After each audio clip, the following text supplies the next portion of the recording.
maison d'Abraham, Sarah et la promesse. On sait que moi j'appelle l'évangile éternel. On sait que moi j'appelle l'évangile de la grâce. Donc l'évangile éternel, il est la paix, le témoignage.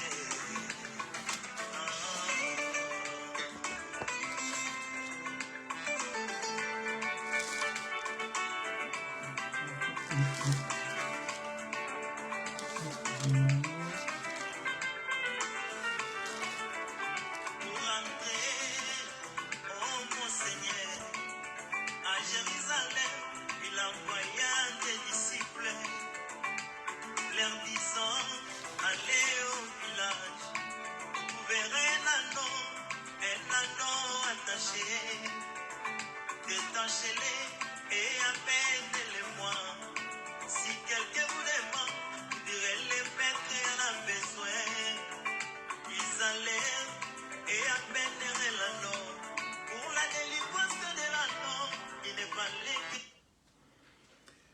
Bien-aimés, je vous salue au nom de Jésus-Christ, de partout où vous êtes. Que la paix du Seigneur et sa miséricorde nous soient multipliées au nom de Jésus-Christ. Nous sommes très contents de vous retrouver encore ce matin pour le direct. Vous savez que nous continuons avec notre enseignement sur l'acquisition du salut. Et nous vous signalons que nous allons commencer un programme de prière le 1er décembre, c'est-à-dire le 30 la nuit.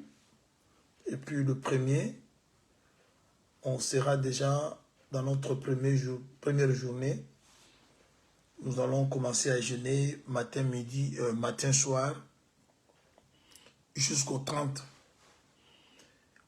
Alors, préparez-vous déjà pour ce programme, pour vous qui aimez prier avec nous. C'est comme ça que nous allons, par la grâce du Seigneur, clôturer l'année.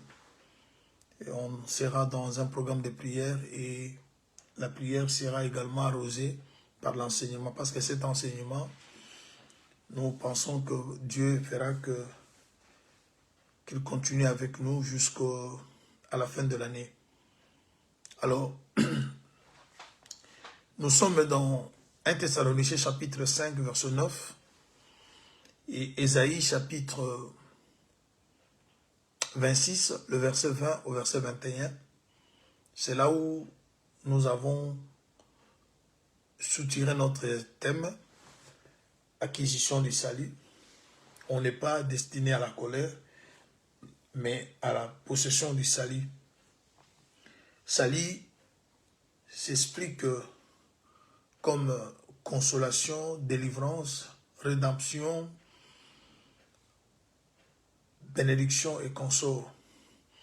Nous avons déjà, ça sera notre 10e partie. Il y a déjà des choses que nous avons déjà dites. Et nous avons dit que le salut se subdivise en 3 dimensions. Il y a le salut accordé, il y a le salut conservé, il y a le salut accompli. Alors, nous voulons entamer dimension du salut conservé, mais nous allons essayer aussi de répondre à quelques préoccupations qu'ont présenté d'autres bien-aimés. Lorsqu'on a parlé sur la terre a bu du vin que l'eau lui avait donné.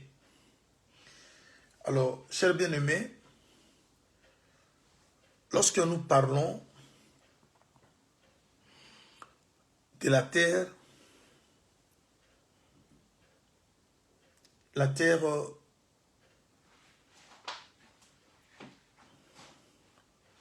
qui était en forme vide, vous avez vu dans les Écritures comment le Seigneur nous a fait savoir de profondeur qui était caché dans le discours de Moïse. Parce que Moïse, il avait parlé comme un prophète, mais il n'avait pas donné les détails lorsqu'il parlait dans le livre de Genèse. Mais les détails sont venus par les autres livres, parce que vous savez que les Écritures ne peuvent être interprétées que par les Écritures, parce qu'on n'a pas à donner notre intelligence, ou on n'a pas ajouté notre raisonnement pour arriver à comprendre le pensée de Dieu. C'est le Saint-Esprit qui sonde le pensée et les profondeurs de Dieu. Alors, nous voulons voir une chose, parce que nous allons commencer avec la conservation du salut. Et vous allez voir ça toutefois dans Genèse, parce que cette écriture de Genèse, chapitre 1, du 1er au 5e, nous cache beaucoup de choses et que le Seigneur, par sa bonté, est en train de nous détailler. Je répète cette écriture de Genèse 1er. Je vais lire du 1er au 5e verset. Au commencement, Dieu créa les cieux et la terre. La terre était informe et vide. Il y avait des ténèbres à la surface de l'abîme et l'Esprit de Dieu se mouvait au-dessus des eaux. Dieu dit que la lumière soit et la lumière fut. Dieu vit que la lumière était bonne et Dieu sépara la lumière d'avec les ténèbres.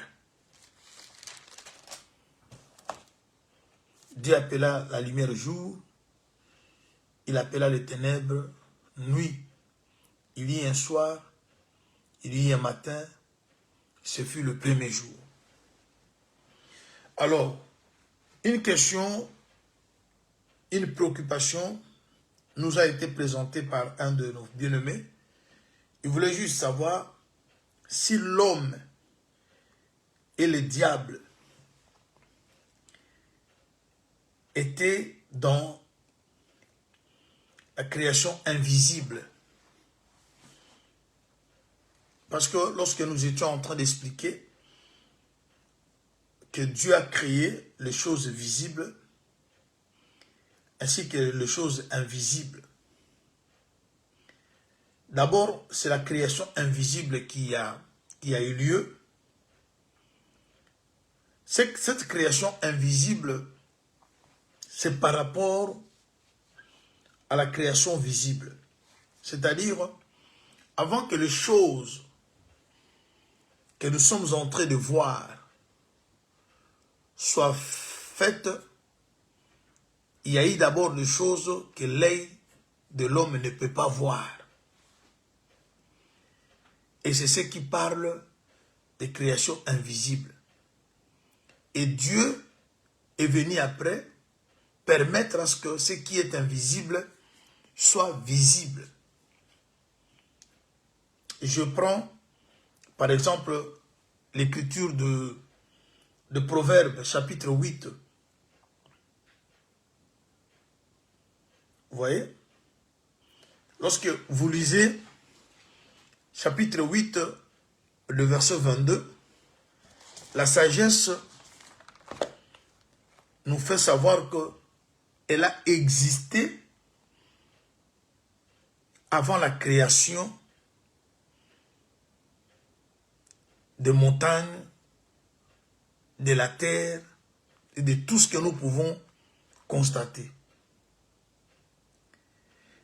Et la Bible parle que la sagesse, c'est la première des créatures de Dieu. Alors lorsque nous arrivons au livre de Job, où l'hippopotame est présenté comme la première des créatures de Dieu. Or, l'hippopotame fait partie de la création visible.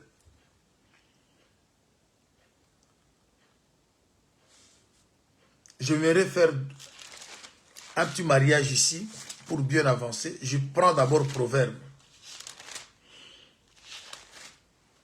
je suis au chapitre 8. Je vous avais dit que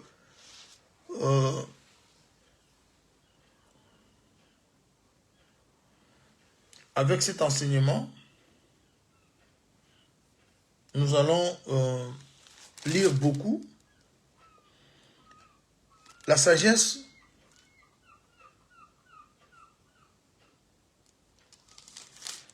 au chapitre 8 de Proverbes, verset 22,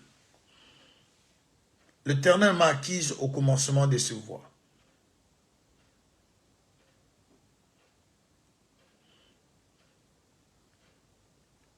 Lorsque vous continuez, vous verrez que toutes choses sont venues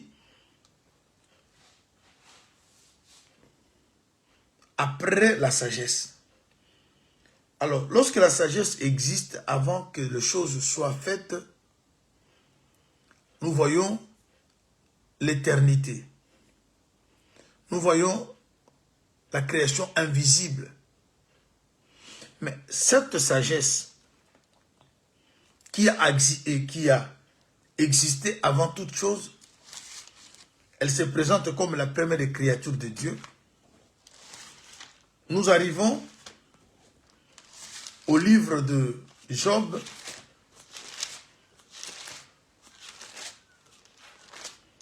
je suis au chapitre 40 de Job.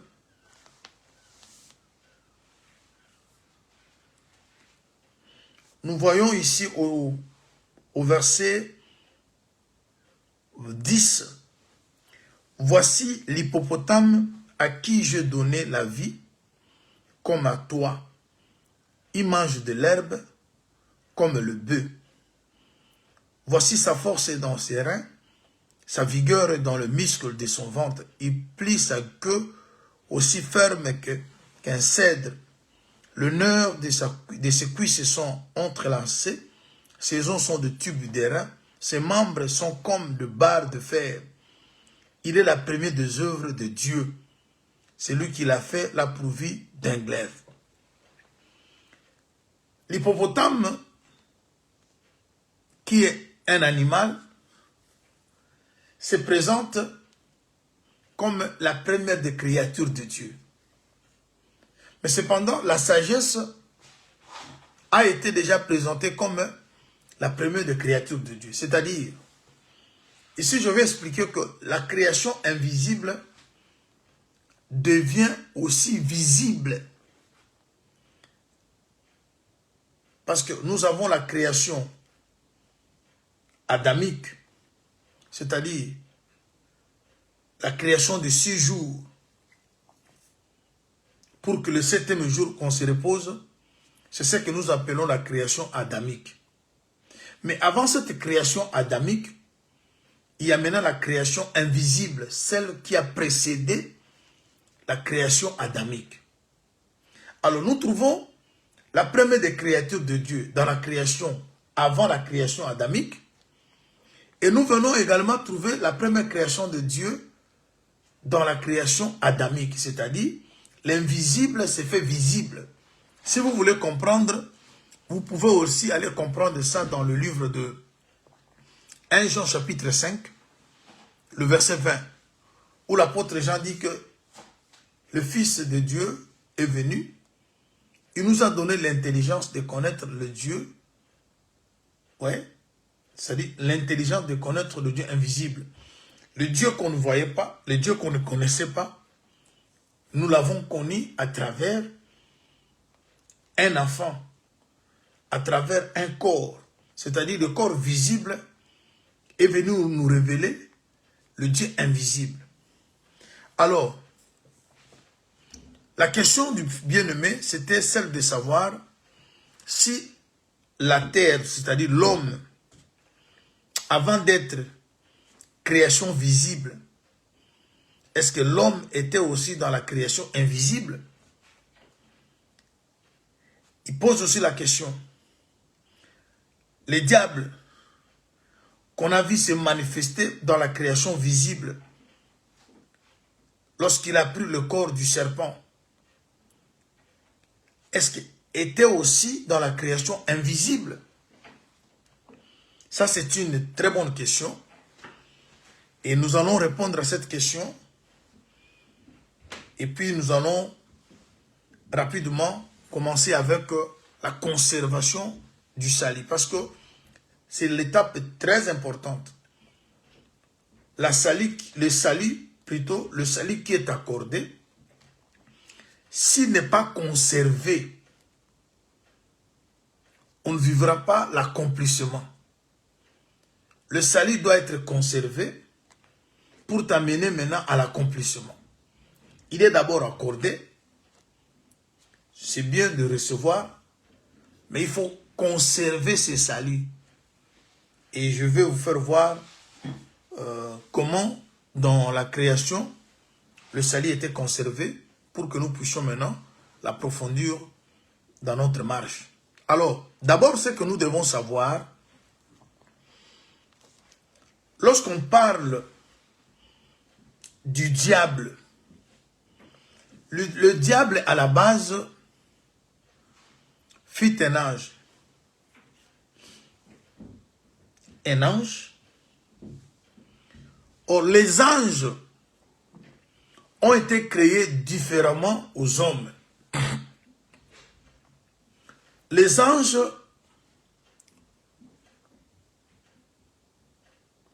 sont des créateurs de création, font partie des créations invisibles parce que on ne sait pas voir un ange à l'œil nu. C'est-à-dire, les anges sont des créations invisibles. Or, les créations invisibles, ce sont des créations qui ont été créées non sur la terre, c'était au ciel. C'est-à-dire, je prends une écriture.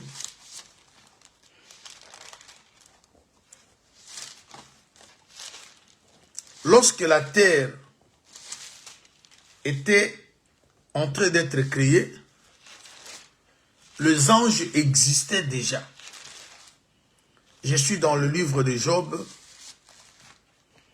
au chapitre 38. Job 38, je prends le verset 4 au 7. 38, 4, 7.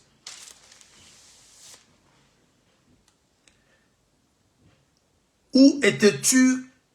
Bon, commençons au premier verset pour qu'on ait un peu du sens. L'Éternel répondit à Job du milieu de la tempête et dit, qui est celui qui obscurcit mes desseins par des discours sans intelligence, sans terrain, comme un vaillant homme, je t'interrogerai et tu m'instruiras.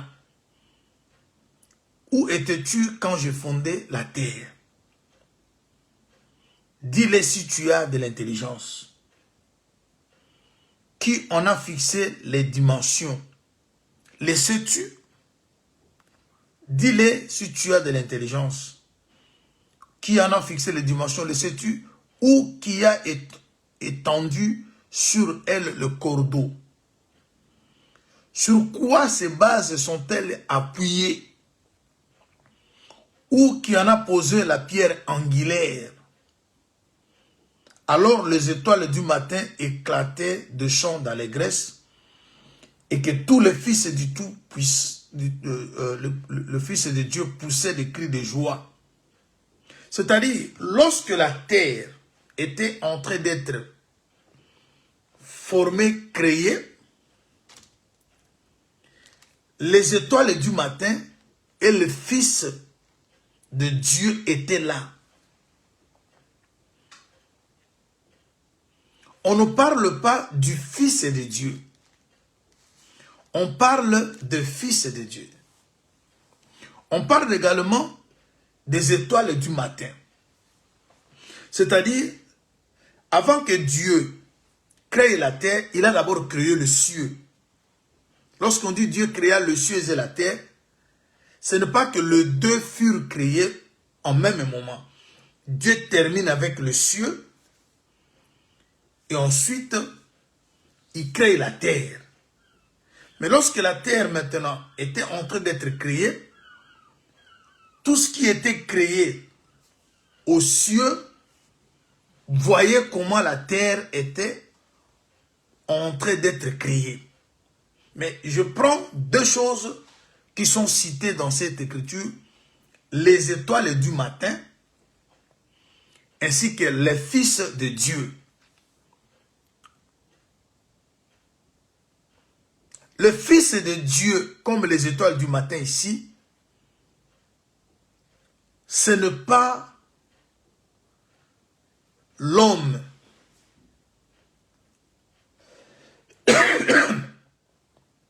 Ce sont les anges.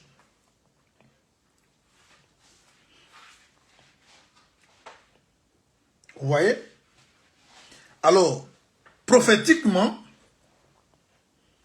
cette écriture, les fils de Dieu, ainsi que les étoiles du matin, premièrement, prophétiquement, ce sont les anges. Mais comme l'écriture peut aussi prendre une autre forme, cette écriture peut à la révélation parler des enfants de Dieu que nous sommes. Parce que, au finish, nous serons comme des anges lorsque nous allons quitter cette terre pour aller vivre au ciel. C'est là que cette écriture peut aussi parler des enfants de Dieu comme toi, comme moi. Mais à la base, parce que Adam, pour qu'il soit formé, il faut d'abord que la terre soit formée. Et de la terre, on va soutirer la poussière. Avec cette poussière, on formera Adam. Mais avant que cette terre, de laquelle on va tirer la poussière pour former Adam, n'était pas encore formée, le suet existait avec les étoiles du matin et avec le Fils de Dieu. C'est là qu'on comprend le Fils de Dieu et les étoiles du matin ici parlent des anges. Les anges, alors, dans les anges, nous voyons que le diable, Satan, fut aussi un des anges de Dieu. C'est-à-dire, dans la création invisible, le diable était là.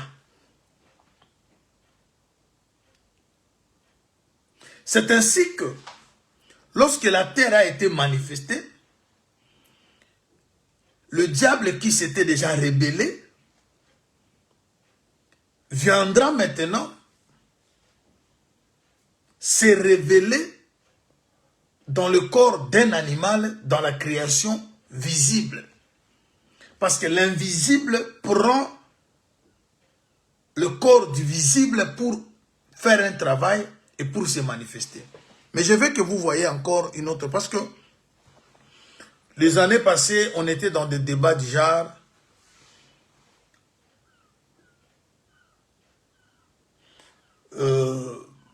lorsqu'on dit que le Fils de Dieu, c'était le livre de Genèse 6. Cette écriture nous a beaucoup torturés.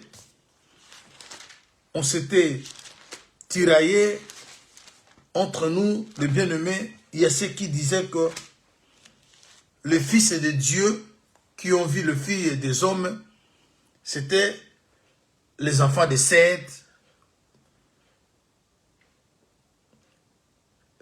Parce que Dieu ne peut pas appeler un ange son enfant.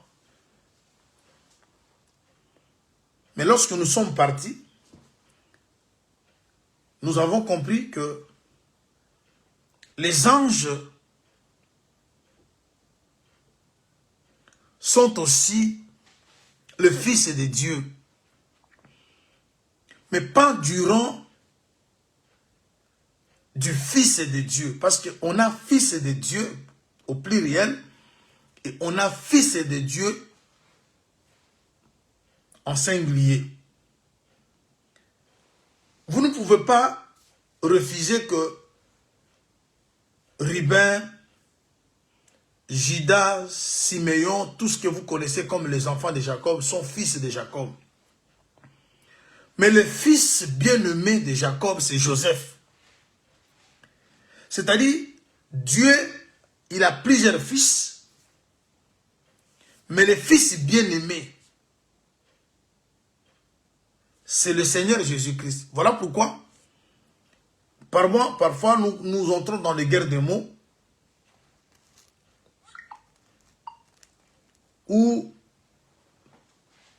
nous nous déchirons, nous nous séparons, croyant que nous sommes en train de dire des choses différentes. Alors, c'est cette écriture de Genèse 6, ça ne parle pas des hommes, ça parle des anges, le Fils de Dieu. On avait démontré plusieurs fois, les anges sont invisibles, mais lorsqu'ils venaient vers les humains, ils prenaient un corps visible. Voilà pourquoi, chaque fois, quand les anges partaient, ils se présentaient comme les hommes de Dieu. Lisez lorsque l'ange est parti, voir le papa de Samson. Il était un homme. Regardez ce que la parole nous dit que, à cause de l'hospitalité, il y a ceux qui ont reçu les anges. C'est-à-dire, quand les anges venaient vers les hommes, et qui sont spirituels, et qui sont invisibles, ils prenaient un corps visible. Ils mangeaient parfois. Et voilà pourquoi lorsque les anges venaient vers les hommes, ils ont vu les filles des hommes. Parce que les anges, ils sont appelés aussi fils de Dieu. Ce sont eux qui ont participé. Ils ont vu comment la terre était en train d'être formée. Parce que les étoiles des cieux, les étoiles du matin, je veux que vous lisiez encore une. Supportez, je suis en train de faire rapidement une broderie pour que vous arriviez à comprendre quelque chose avant que nous puissions entamer pendant quelques minutes sur quelque chose sur la conservation du salut. Je suis dans Chronique, 2 Chroniques, chapitre 18. 2 Chroniques 18, 18.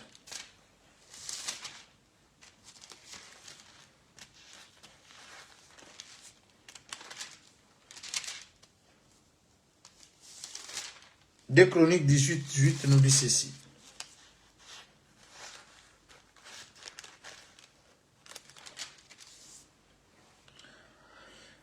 Et Michée dit, écoutez donc la parole de l'Éternel. Je vis l'Éternel assis sur son trône. Toute l'armée de cieux se tenait à sa droite et à sa gauche. Les armées ou l'armée des cieux sont aussi les anges, sont aussi les étoiles. Quand Dieu est sur son trône, l'armée des cieux qui se tient à gauche comme à droite du trône ne sont que les anges. Alors l'armée des cieux, c'est aussi les étoiles. Bref, les étoiles parlent de la lumière. Or, les anges ont été créés par la lumière. Voilà pourquoi ils sont différents des hommes. Mais nous serons comme eux lorsque nous allons quitter la terre pour aller vivre auprès du Seigneur. Voilà pourquoi lorsqu'on posera la question à Jésus sur les 7 frères de la même famille qui ont connu une seule femme, on pose la question, à qui sera la femme au ciel? Parce que tous ont connu cette femme. Jésus dit au ciel, il n'y aura plus question du mariage parce que vous serez comme des anges. c'est-à-dire les anges,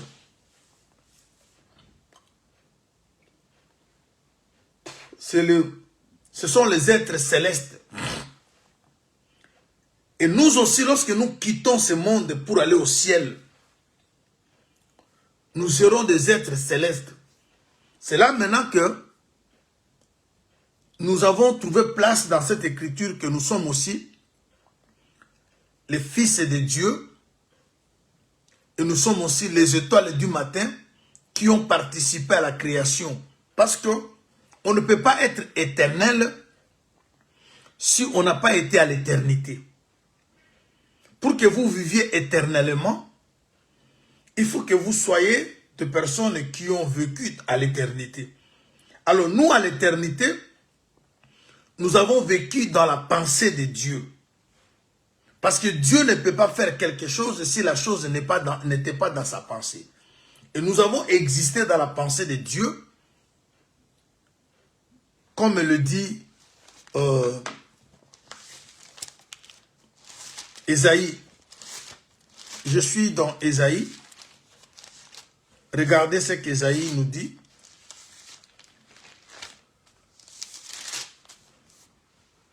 Au chapitre 63, le verset 16. Tu es cependant notre Père, car Abraham ne nous connaît pas. Et Israël ignore ce que nous sommes. C'est toi, l'Éternel, qui est notre Père, qui dès l'éternité t'appelait notre Sauveur. Vous voyez? Cette écriture nous explique que lorsque Israël, là je suis dans la révélation, ne nous connaissait pas parce qu'on était impurs, lorsqu'on était considérés comme les gens du dehors, mais nous appartenions à Dieu. C'est Dieu qui nous connaissait depuis l'éternité. Vous voyez? Et nous l'appelons notre Sauveur. Quand Jésus vient, dans Jean 10, il va dire, j'ai encore d'autres brebis. Mais les brebis en question ne sont pas dans cette bergerie. Il faut que j'aille le chercher. Prophétiquement parlant, le brebis qui n'était pas dans la bergerie, mais qui appartenait au Seigneur, c'est nous. Quand Israël se croyait être seul le peuple de Dieu, mais dans la pensée de Dieu, Dieu savait que nous lui appartenons. Voilà pourquoi en venant dans le monde, il a fait que nous puissions venir à lui afin de vivre ensemble avec ceux qui étaient dans la bergerie. Ça, c'est dans la prophétie. Mais lorsque nous sommes dans la révélation, ne pas être dans la bergerie, ça parle aussi de ceux qui n'ont pas encore cru. C'est-à-dire, cela nous pousse aussi à faire l'évangélisation, croyant qu'il y a des enfants de Dieu, mais au moment où nous parlons, ils sont peut-être voleurs, ils sont peut-être escrocs, ils sont peut-être adultères, impudiques et consorts, mais dans le plan de Dieu, ils sont connus comme enfants de Dieu, mais ils sont encore dans le péché comme nous étions autrefois. Alors nous évangélisons, nous partons vers eux pour qu'eux aussi rejoignent la barque, soit aussi avec nous dans une même barque. Mais vous voyez que seul Dieu savait qu'il a un peuple en dehors de celui qui se prétendait être son peuple. Rappelez-vous de ce que Jean-Baptiste disait aux gens qui venaient se faire baptiser. Il dit, vous prétendez dire que vous êtes enfant d'Abraham, mais de ces pierres, Dieu peut susciter les enfants pour Abraham. Quand Jean-Baptiste parle de pierre, ça nous ramène à ce que Ecclésiaste dit, il y a un temps pour jeter le pierre, il y a un temps pour ramasser le pierre.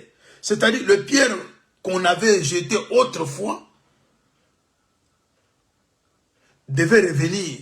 Mais avant de jeter quelque chose, la chose doit se retrouver quelque part. Alors, c'est pour dire simplement que je retourne maintenant pour vous expliquer. Le diable a existé dans la création invisible comme un ange. Parce que les anges sont créés dans la création invisible. Et dans cette création-là, le diable aussi, comme un ange, il était dans cette création. Mais malheureusement, il s'est passé quelque chose. Je vais d'abord, parce que je venais de dire que les anges sont créés par la lumière.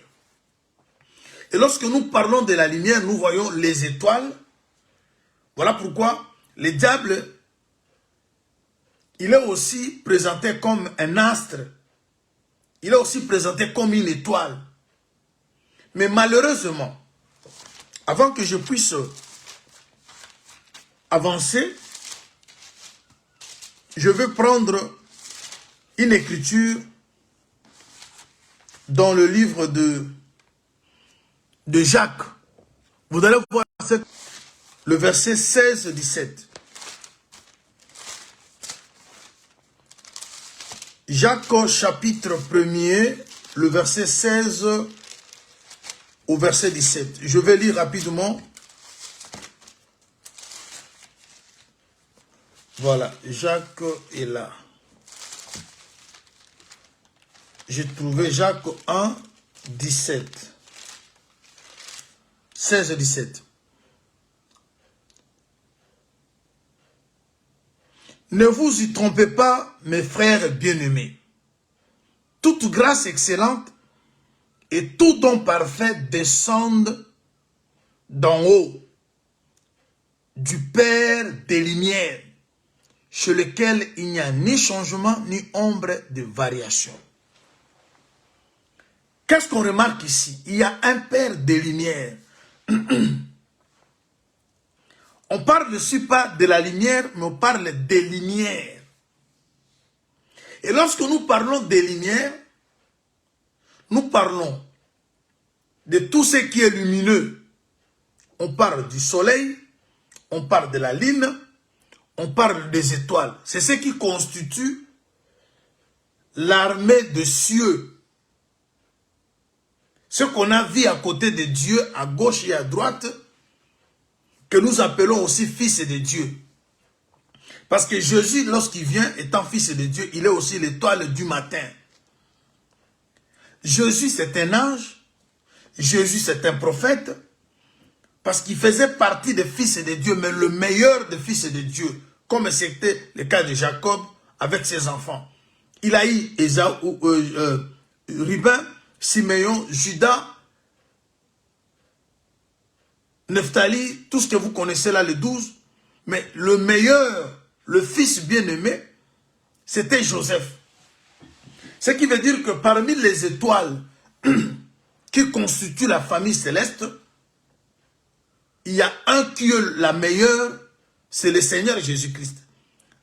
Voilà pourquoi Jésus, il est un ange, il est aussi un prophète, mais il s'est distingué parmi les prophètes. Jésus s'est distingué parmi les étoiles. Alors, je parle ici, on parle toute grâce excellente et tout don parfait viennent d'en haut. Lorsqu'on parle d'en haut, on parle de cieux. On dit que de Père des Lumières. C'est-à-dire il y a plusieurs lumières qui sont le Fils d'un seul Père. Bien aimé, il n'y a pas plusieurs créateurs. Maintenant, le problème, c'est quoi? D'autres lumières s'étaient éteintes. Le diable fut aussi une étoile, fut aussi une lumière, mais une lumière qui est devenue ténèbre. Oui, c'est possible qu'une lumière devienne ténèbre. Mais à la base, elle était une lumière. C'est comme nous autres. L'apôtre dit, vous couriez bien. On peut bien commencer. Mais le grand problème, la manière dont tu vas achever. Parce que vaut mieux la fin d'une chose que son commencement. On peut briller, mais on peut aussi être éteint. Toi qui étais lumière, tu peux aussi devenir ténèbres. Je prends encore un autre témoin. Là, je suis toujours dans la démarche de vous expliquer que lorsque on créait les choses invisibles, le diable était parmi la création de choses invisibles. Comme un fils de Dieu, du genre étoile, du genre lumière. Mais cette lumière s'était éteinte. Je prends une écriture dans Matthieu. Matthieu chapitre 6. Matthieu 6, à partir du verset 22. Le Seigneur nous explique quelque chose ici concernant la lumière. Vous avez vu même avec le Vierge folle, ils avaient des lampes, elles avaient des lampes, elles avaient de l'huile. Mais faute de l'huile,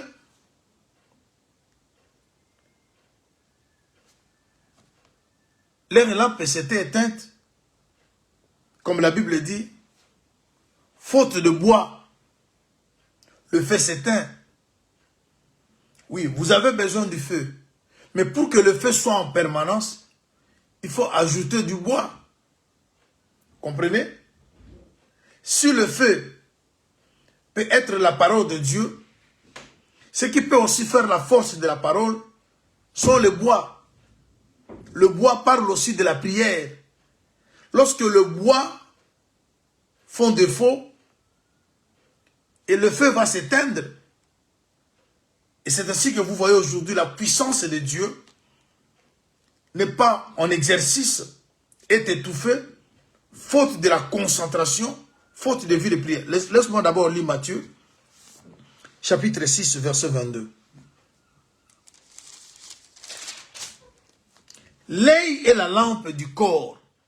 Si ton œil est en bon état, tout ton corps sera éclairé. Mais si ton œil est en mauvais état, tout ton corps sera dans les ténèbres. Si donc la lumière qui est en toi est ténèbres, combien seront grandes ces ténèbres? C'est-à-dire, une lumière peut devenir ténèbres. Parce que vous verrez que dans Ésaïe chapitre 45, le verset 7, Dieu a d'abord formé la lumière, ensuite les ténèbres. C'est-à-dire, les ténèbres viennent après. Alors, parmi les étoiles qui constituaient la famille lumineuse, il y a eu les étoiles qui étaient devenues obscures. Et c'est là où nous trouvons maintenant le début du diable. Il était un ange comme les autres anges au service de Dieu. Une lumière, mais la lumière s'est éteinte. C'est comme Judas, il était un apôtre parmi les autres, jusqu'à ce que le diable est entré en lui.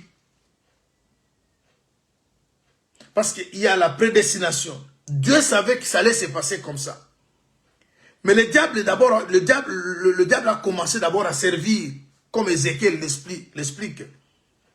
Il mettait le sceau à la perfection, il était intègre, jusqu'à ce que le péché est entré. C'est-à-dire, c'est là, je prends une autre écriture pour vous faire savoir un peu mieux. Je suis au chapitre 3 de Job. Alors, c'est pour cela, la conservation est très importante. Dieu, on ne parle pas de Dieu au passé. Toi qui marches avec Dieu, arrêtez toujours de parler des exploits du passé. J'étais ceci, j'avais fait cela. Dieu se conjugue au présent. Tu peux bien commencer, mais quand tu finis mal, tu seras compté par le présent. Comment tu termines ta course? L'apôtre Paul a dit, vous couriez bien. Qui vous a dit à vous arrêter? C'est le cas avec le diable. Alors, je suis dans Job. Je suis dans Job chapitre 3.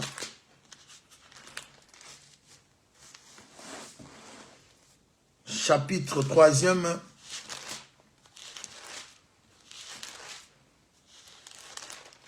Job 3e.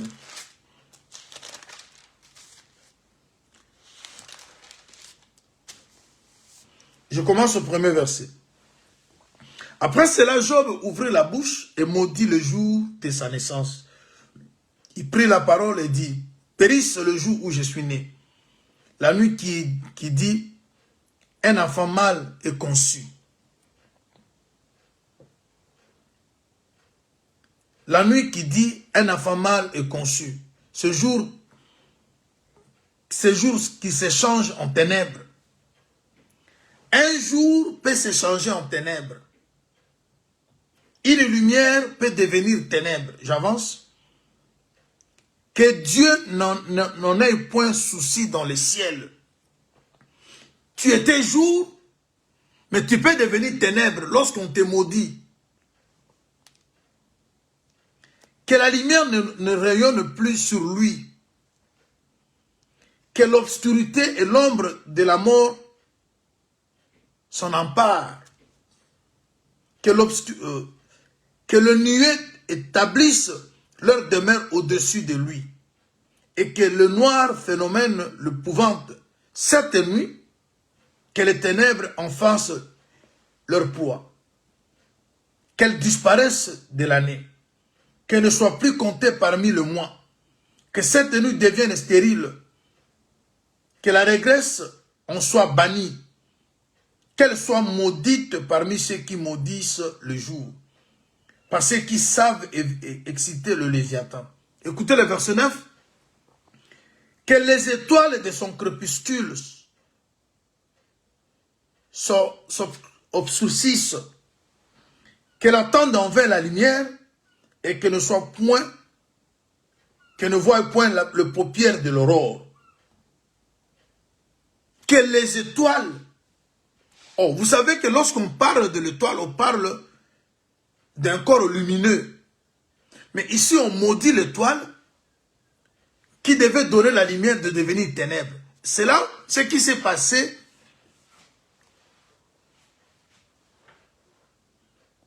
avec la famille qui était céleste, dont je vous ai dit que le diable, à la base, fit un ange. Et tous les anges ont été créés dans la création invisible. Et ils étaient créés par la lumière. Ils étaient tous lumière, mais des lumières invisibles, parce que Dieu lui-même vivait dans une lumière inaccessible. Voilà pourquoi lorsque les anges venaient, on le voyait rayonner, briller, ainsi de suite. C'était le cas avec les diables. Il était à la base un ange. Quand la terre était créée, il était des groupes de ceux qui voyaient. Les anges voyaient comment Dieu créait la terre. Ce sont eux qui sont appelés fils de Dieu. Ce sont eux qui sont appelés les étoiles du matin. Alors, de ce groupe-là, il y a eu des étoiles qui ont été maudites, afin que la lumière de chacune d'elles soit transformée en ténèbres. C'est là maintenant est né les ténèbres qui sont venues maintenant se poser sur l'eau pour combattre la terre. Est-ce que vous comprenez? Alors, l'homme maintenant, la question du bien-aimé, c'était quoi?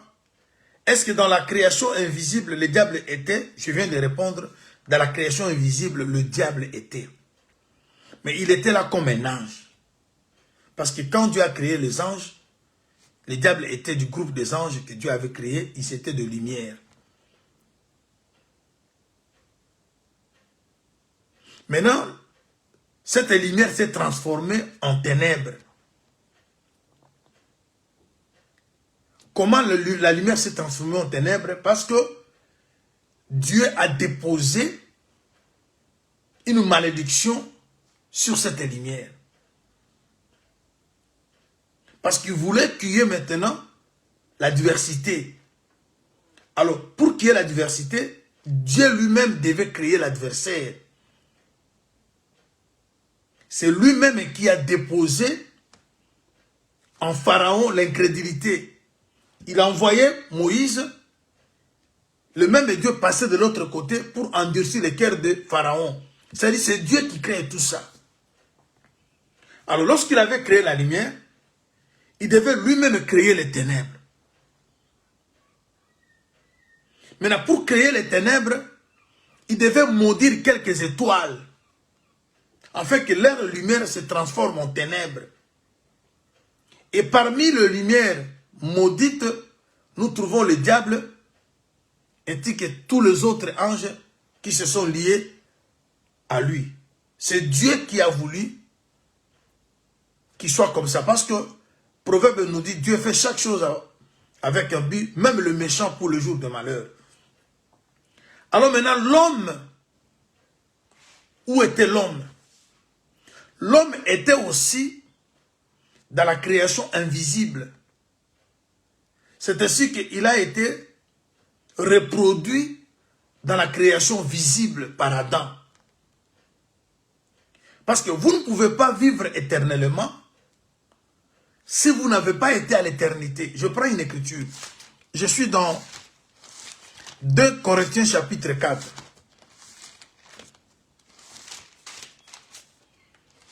2 Corinthiens 4, je lis le verset 18. 2 Corinthiens 4, 18.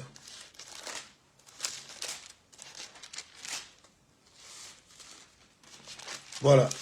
2 Corinthiens chapitre 4, nous lisons le verset 18. Où est-ce que je suis parti, moi? Voilà, j'y suis.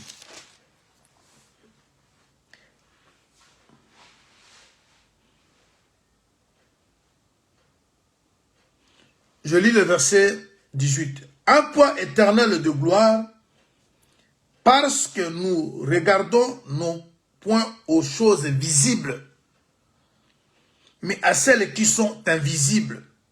Car les choses visibles sont passagères.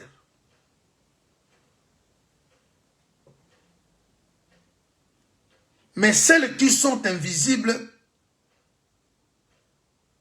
plutôt, les choses visibles sont passagères, mais les invisibles sont éternelles.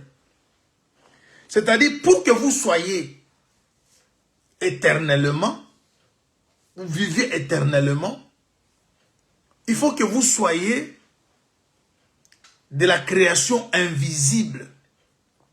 Parce que ceux qui sont visibles sont passagers. Les choses visibles sont passagères.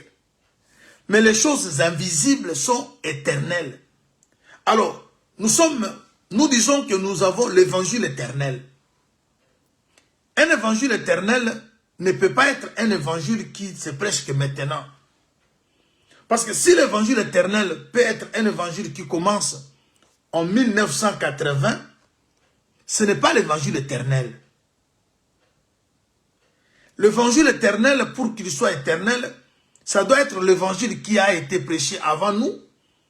Et ça doit être l'évangile qui doit être prêché après nous. Et c'est ce qui va justifier qu'il est éternel. Et pour que toi comme moi puissions être éternels, nous ne pouvons pas exister que dans le moment présent. Il faut que nous soyons des personnes qui sont déjà existées avant, présent et après. Et nous avons existé avant dans la pensée éternelle de Dieu.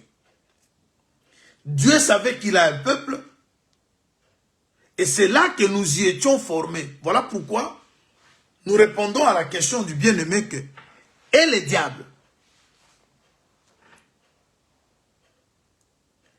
Et nous étions dans la création invisible.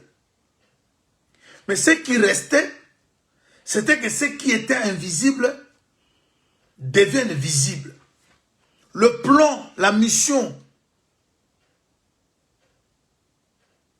qu'a réalisé le diable était dans le plan de Dieu. Je prends l'exemple de Judas. Quand Judas était en train de voler l'argent, Pierre, Jean et tous les autres apôtres ne savaient pas que Judas était un voleur. Mais seule personne qui savait que Judas est voleur, c'est celui qui avait pris Judas, mettre Judas à ses côtés. Il avait pris Judas, c'est parce qu'il savait que il aura la mission de les vendre. Cette mission, Jean, Pierre et les autres ne pouvaient pas l'accomplir. Voilà pourquoi il avait choisi quelqu'un depuis sa pensée. On marchait, on montait, on descendait avec Judas. Aucun apôtre ne savait que Judas était un voleur.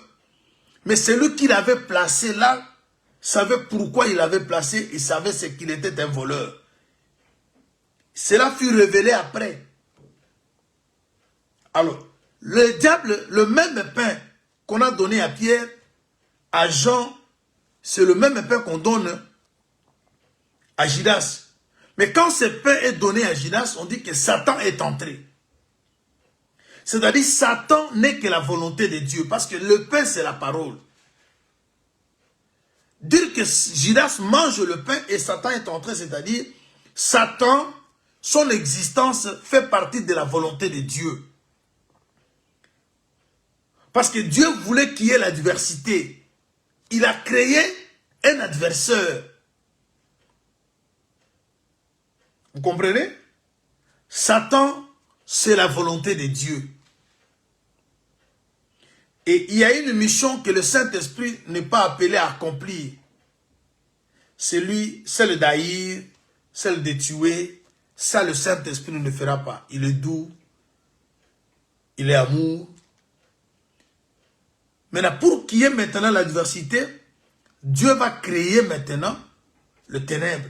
Et vous avez vu comment ces ténèbres sont venues. Et il y a maintenant... Je prends un autre témoin avant de parler pendant quelques minutes sur... on va introduire sur la conservation. Mais la conservation va aussi tourner autour de ce que nous sommes en train de dire. C'est très important. Je prends Psaume. Je suis au chapitre 139.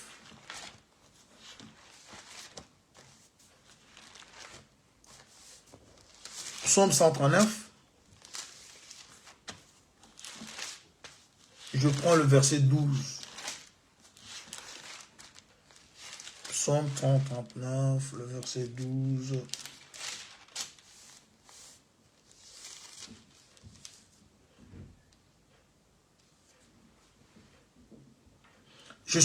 Commençons au verset 11. Si je dis, au moins les ténèbres me couvriront, la nuit devient une lumière autour de moi.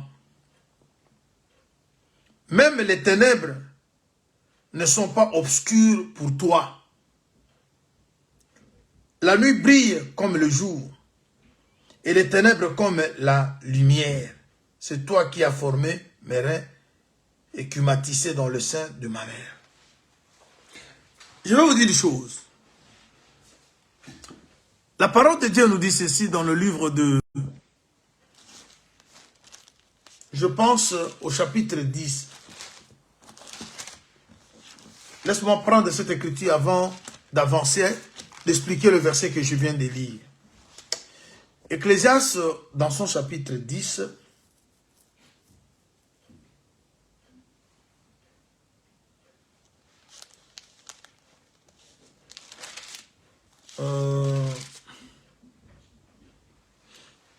plutôt chapitre 6, verset 10. Sorry. Écoute ce que Salomon dit. Ce qui existe a déjà été appelé par son nom. Et l'on sait que celui qui est homme ne peut contester avec un plus fort que lui. Maintenant, écoutez. ce qui existe a été appelé par son nom. Le nom peut vous être caché, mais finit par être révélé. Le Seigneur, s'il veut faire quelque chose, il peut prendre n'importe quel instrument.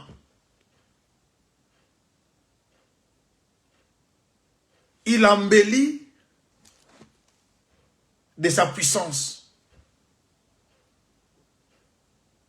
pour accomplir une mission. Le diable peut prendre un méchant, si c'est pour son intérêt, se servir de ces méchants pour accomplir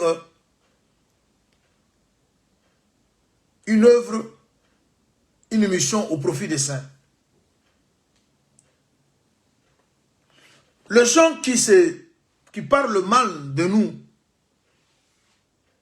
le Seigneur se sert aussi de ces gens pour faire sa publicité. Le Seigneur peut prendre le méchant, les gens qui veulent ta chute. Ils se servent de ces gens-là pour ton bien. Parce qu'il est écrit, quand Dieu approuve la voie d'un homme, il dispose favorablement même ses ennemis. C'est-à-dire, le Seigneur peut prendre tes ennemis pour qu'ils te servent d'un escalier, ainsi de suite. Alors, regarde maintenant. Dans le verset 12 que nous avons lu de Psaume 139, on nous parle que devant Dieu, même les ténèbres deviennent lumière. C'est-à-dire, le diable, à la base, il est un ténèbre. Mais le Seigneur peut prendre ces ténèbres-là, le faire devenir lumière. Comme c'était le cas de Judas. À la base, Judas, c'est un ténèbre. Mais le Seigneur l'a pris pour lui donner le titre d'apôtre. Mais cela n'a pas changé sa nature. Lorsque la mission pour laquelle il a été recruté est finie, il s'est rompu du corps. Il s'est retiré du corps. C'est-à-dire, parmi les étoiles qui étaient créées, il y avait des étoiles ténébreuses. Mais Dieu, comme il a la capacité, même là où il y a le ténèbre, qu'il le fasse devenir lumière. C'est pour cela, bien aimé, le Seigneur, beaucoup de gens sont dans la fausseté, sont dans les erreurs. Mais le Seigneur laisse passer les choses pour sa gloire. Moïse, je prends un exemple. Moïse, on lui dit de parler à la pierre. Moïse frappe la pierre. Mais l'eau du moins est sortie. Le peuple a bu. Dieu peut guérir. Dieu peut faire des prodiges. Même à travers les personnes qui ne respectent pas la doctrine. À moins que son nom soit glorifié. Mais il finit par toujours recadrer les choses. Pourquoi je vous dis ça?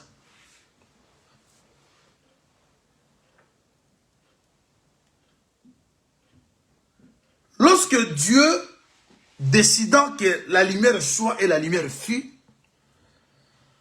chers bien-aimés, vous savez ce qui s'est passé. Dieu a vu que la lumière était bonne, séparant la lumière d'avec les ténèbres. Il appela lumière jour et il appela ténèbres nuit. Mais tout à l'heure, nous avons lu dans Ecclésiaste Nous avons lu dans l'Ecclésiaste que tout ce qui existe a été appelé par son nom. C'est-à-dire, le ténèbre avait déjà son nom. Mais ce qui restait, c'est le moment d'être révélé. Bien-aimé, je te dis ce matin,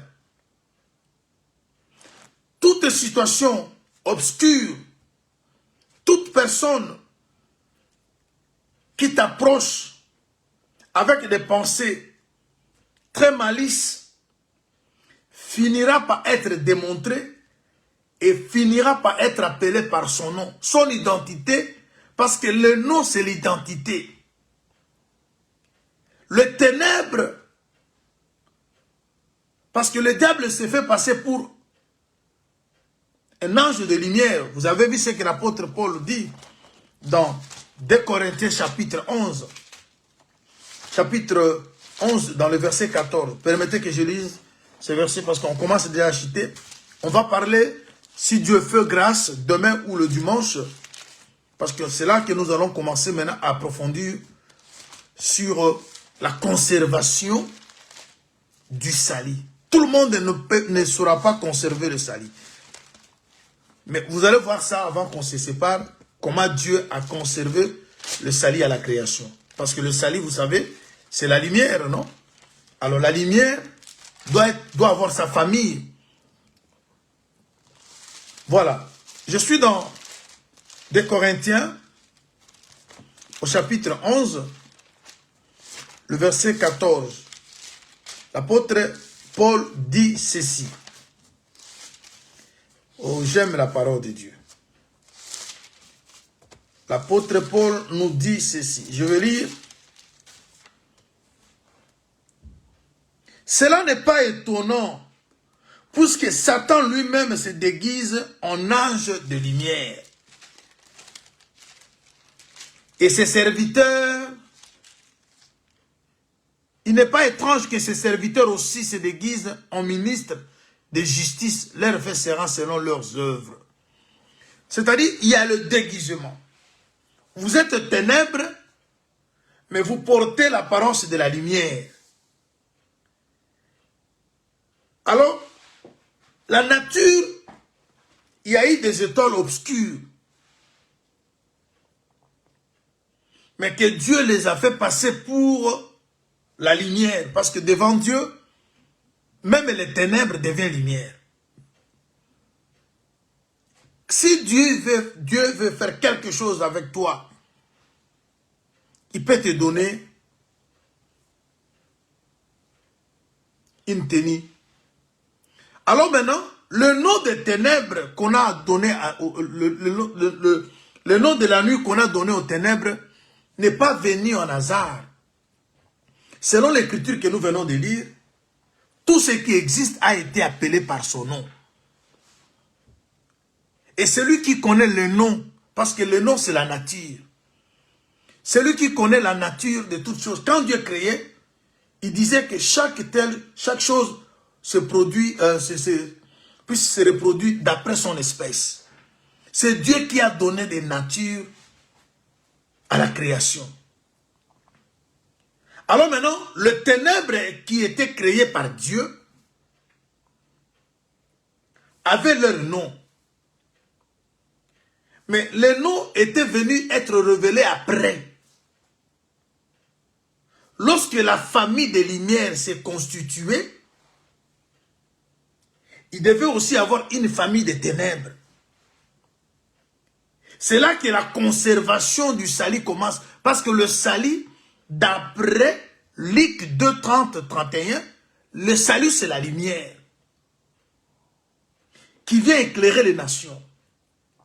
Et lorsqu'on veut conserver maintenant le salut, on crée maintenant un cercle, comme Job a dit. Dieu a tracé un cercle sur la surface des eaux pour que le cercle soit le limite entre le ténèbre et la lumière. C'est-à-dire, lorsqu'on est dans la conservation du salut, on s'entoure des garde-fous.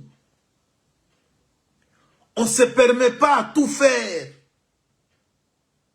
On ne peut pas aller au-delà de ce qui est écrit. Parce que nous sommes entourés de ténèbres et notre vie doit se passer dans le cercle. c'est déjà là la conservation du salut. Le salut est venu pour le bien-aimé de l'Éternel, ceux qui ne sont pas destinés à la colère, mais à l'acquisition du salut.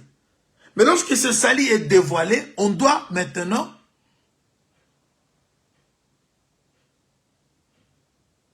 conserver. Mais Dieu a laissé les ténèbres, mais les ténèbres avaient leur nom. Et parfois, les ténèbres deviennent lumière. C'est ce que nous voyons. Les gens qui ne sont pas des hommes de Dieu, mais ils se font passer pour les hommes de Dieu. Des fois, Dieu le laisse faire. Mais ils ont leur nom. Ils finiront par être démasqués.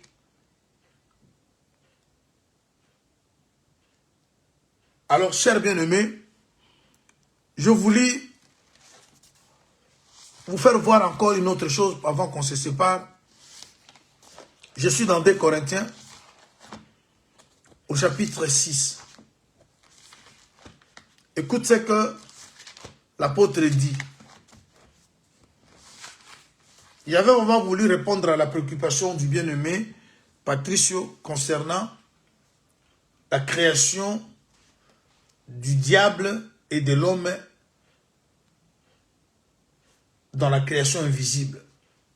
C'est ce que je répondis. Ça nous a pris le temps de démontrer que le diable était dans la création invisible comme lumière, comme étoile, mais cette lumière finit par devenir ténèbres.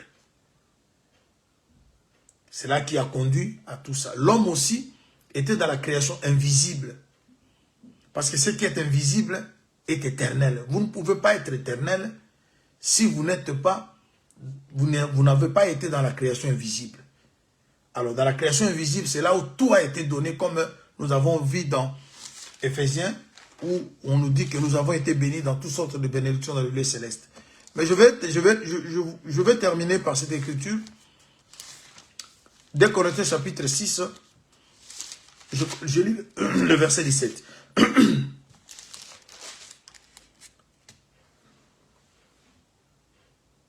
C'est pourquoi sortez du milieu d'eux et séparez-vous, dit le Seigneur. Ne touchez pas à ce qui est impur et je vous accueillerai. Je serai pour vous un père et vous serez pour moi des fils et des filles, dit le Seigneur Tout-Puissant. Quand Dieu sépara la lumière d'avec les ténèbres, c'était aussi cette écriture qui se dessinait. Sortez du milieu d'eux. Vous avez vu que la terre, c'est l'épouse. La terre, c'est la ville de Dieu. La terre, c'est la montagne. Qui était dans l'eau? L'eau, c'est le monde. L'eau, c'est Babylone. Et dans cette eau, il y avait le ténèbre. Et dans les ténèbres, il y a des animaux, de bêtes féroces. Et maintenant, le Seigneur vient nous faire sortir au milieu d'eux. Voilà pourquoi le salut apporte la délivrance. La lumière qui est venue, c'est cette lumière qui sépara les enfants de Dieu aux enfants des ténèbres. Alors, lorsqu'on dit que Dieu sépara la lumière d'avec les ténèbres, c'était déjà une manière de commencer à conserver le salut. Le salut ne peut être conservé que par un groupe de gens reconnus, fils de Dieu, les enfants de l'éternité. Voilà pourquoi Job explique que Dieu avait tracé un cercle sur la surface des eaux. Et ce cercle servait de limite. C'est déjà là une conservation. La lumière brillait à l'intérieur du cercle. Et à l'extérieur du cercle, c'était les ténèbres. Et tout celui qui aime la vie doit séjourner dans le cercle. Conserver le salut, c'est vivre dans le principe de Dieu. C'est sortir du milieu d'eux, afin qu'on soit recueilli par le Seigneur. Et c'est ce que nous allons devoir expliquer. Et là, maintenant que Dieu donne le nom, il appelle la lumière jour. Il appelle maintenant les ténèbres nuit. C'est-à-dire, les noms des ténèbres existaient déjà. Mais c'était là maintenant l'occasion que leur identité soit remarquée, soit démontrée. Parce que les noms, c'est la nature. Mais Dieu a laissé les ténèbres briller comme la lumière. C'est-à-dire, quand vous faites le mal et que vous voyez les choses avancer, vous êtes dans l'écriture de Psaume 139, verset 12, où Dieu, devant lui, les ténèbres devient comme lumière. Il y a des gens qui se méconduisent, mais ils se lèvent, ils prêchent, ils expliquent l'écriture. Des fois, ils prient pour les gens sont guéris. La grâce est trompeuse. Ils se croient être avec Dieu. Mais Dieu, parfois, il laisse les ténèbres briller comme la lumière. Mais les ténèbres ont leur nom, c'est la nuit. Et lorsque le nom va être donné directement, il y a séparation. Alors, bien-aimé, si tu ne te répands pas, parce que vous verrez, j'ai encore une préoccupation qu'avait donnée un bien-aimé. Je crois que le bien-aimé Todd, je lui avais promis que au cours de cet enseignement, je répondrai à cette préoccupation. C'était sur l'origine de Satan. Est-ce que Satan, c'est qui? Tout ça, tout ça. Je crois que je vais répondre à ça tout au long de cet enseignement. Mais vous verrez, avant que je termine, permettez, chers bien-aimés, que je vous lise une écriture qui va vous rassurer. Le Seigneur ne veut pas ton malheur. Tu n'es pas destiné à ça. Mais, si tu ne comprends pas, je suis dans Matthieu chapitre 25. Matthieu 25, je suis au verset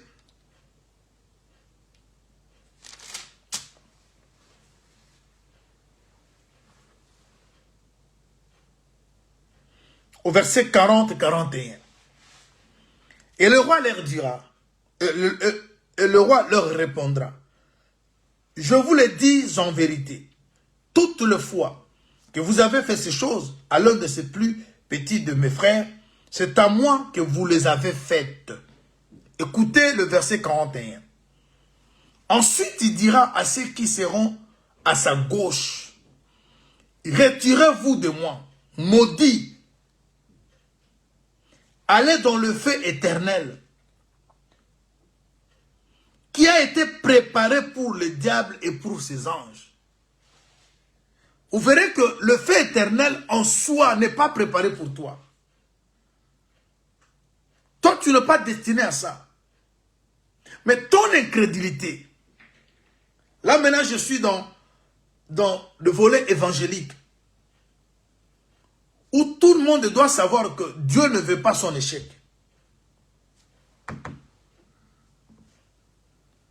J'ai oublié que je suis en train d'enregistrer.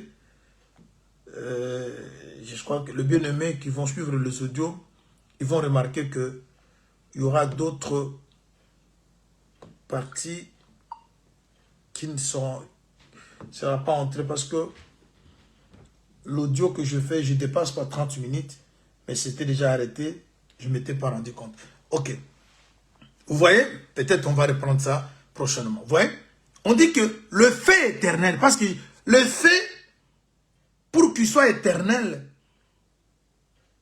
un fait qui ne s'éteint point. Le fait éternel, ça veut dire le fait qui ne va pas s'éteindre, n'a pas été préparé pour toi, mais c'est pour le diable et ses anges. Mais nous sommes emballés dans ça parce qu'on est incrédule. Mais ce n'était pas pour toi, c'était préparé pour le diable et ses anges. La colère de Dieu n'est pas préparée pour toi. Il ne t'a pas destiné à la colère. Si maintenant là tu prends la décision de revenir, il est écrit, sur le peuple sur qui est invoqué mon nom, vous voyez, se répand, s'humilie, cherche ma face, j'enlèverai tout ce que je déclarais contre lui. Dieu, évangéliquement parlant, ne veut pas ta souffrance.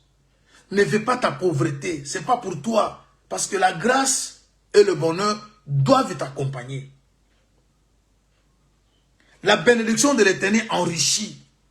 C'est ce que Dieu veut pour toi.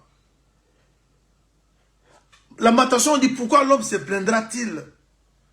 Mais que chacun sonde se voit. C'est-à-dire, il y a d'autres choses, nous entrons dans ça parce que nous sommes incrédules. Mais voilà pourquoi il dit, sortez du milieu d'eux. Mais pour que vous sortiez du milieu d'eux, il faut que le salut vous parvienne. C'est le salut qui va vous faire sortir de ténèbres. Et lorsque vous sortez, vous allez constituer une famille et cette famille va appeler jour. Maintenant, les gens qui sont destinés à ça, ils porteront également leur nom la nuit. Chers bien-aimés, le Seigneur t'aime. Il ne veut pas te voir périr. Il ne se réjouit pas de ton malheur. Il ne se réjouit pas de tes difficultés. Mais la seule chose que c'est nous qui n'arrivons pas à comprendre. Nous ne sommes pas destinés. Voilà pourquoi je vous avais dit que dans les salis, il y a tout. Il y a la restauration, il y a le rétablissement. Dans la pensée de Dieu, nous étions bénis. Et la terre nous fait peur de ça parce que nous sommes contrôlés par tout ce que vous connaissez comme puissance. Alors si on revient, si on sort, comme... Bien aimé, je vous dis, la parole, vous devez... Il y a une chaîne, chaîne du verset qui vient. Le verset, bon, si on peut rester là, on peut rester longtemps. Je suis obligé de m'arrêter parce que il y a de l'harmonie comme pas possible. Regardez comme cette écriture. Éphésiens chapitre 5, au verset 8. L'apôtre dit ceci. Autrefois, vous y étiez ténèbres. Et maintenant, vous êtes lumière dans le Seigneur. Marchez comme des enfants de lumière. Vous voyez? Il n'a même pas dit que vous aviez ténèbres. Vous y étiez. C'est lorsque nous étions dans l'eau, nous étions devenus comme le diable. Voilà pourquoi on a même dit à Pierre, arrière de moi Satan. On devient Satan. On devient malédiction. On devient diable. Parce qu'ici, le verbe conjugué sur le verbe être. Autrefois, vous y étiez ténèbres. Mais maintenant, vous êtes lumière. Devenir une lumière, c'est-à-dire avoir l'identité de Jésus. Parce que la lumière, c'est Jésus. Voilà pourquoi il dira, vous êtes une ville située sur la montagne. Vous êtes la lumière du monde. Vous n'avez pas la lumière du monde. Vous êtes. C'est-à-dire, vous passez de ténèbres à la lumière. De la malédiction à la bénédiction. Vous y étiez, mais maintenant, vous êtes lumière. Marchez honnêtement. Ça, c'est toujours la conservation. Que Dieu de grâce vous bénisse, chers bien-aimés. On se retrouve ce soir à 23 h pour notre prière de 2 h. Demain, samedi, si Dieu veut, on va continuer. Dans les cas contraires, on va enseigner dimanche à 7 h. Si on avait enseigné dimanche passé à 6 h parce qu'on devait travailler le matin, dès qu'on a fini l'enseignement, on était parti travailler. Mais c'est dimanche, on ne travaille pas le matin. On va enseigner à 7 h heure de Londres. Soyez richement bénis, vous, le bien-aimé du Seigneur. Que la grâce du Seigneur soit votre partage. Nous entrons dans une étape où nous parlons de la conservation du salut. Et ici, le salut, c'est quoi? Le salut, c'est la lumière que nous devons tous conserver. Et vous avez vu, j'ai répondu à la préoccupation du bien-aimé Patricio. Et je répondrai aussi à la préoccupation du bien-aimé Todd. Ne vous dérangez pas. Tout ce que vous allez demander, nous aurons toutefois la possibilité par la grâce du Seigneur pour répondre à vos préoccupations. Parce que c'est pour cela que nous sommes établis. Alors, soyez richement bénis. On se retrouve la nuit pour la prière. Nous commençons une autre étape sur la conservation du salut. Que Dieu vous bénisse. Vous n'êtes pas destiné à l'enfer, mais si vous vous laissez faire, vous partirez. Mais sachez que le feu éternel, c'est pour le diable et ses anges. Ce n'est pas pour toi. Et ce qui peut te faire sauver, épargner, c'est cet évangile. Que Dieu vous bénisse. Que Dieu restaure vos foyers, vos familles, vos vies. Que Dieu vous soit favorablement. Que vous soyez bénis dans tout ce que vous entreprenez. Priez pour nous, priez pour tous les hommes de Dieu. On se retrouve prochainement pour la suite.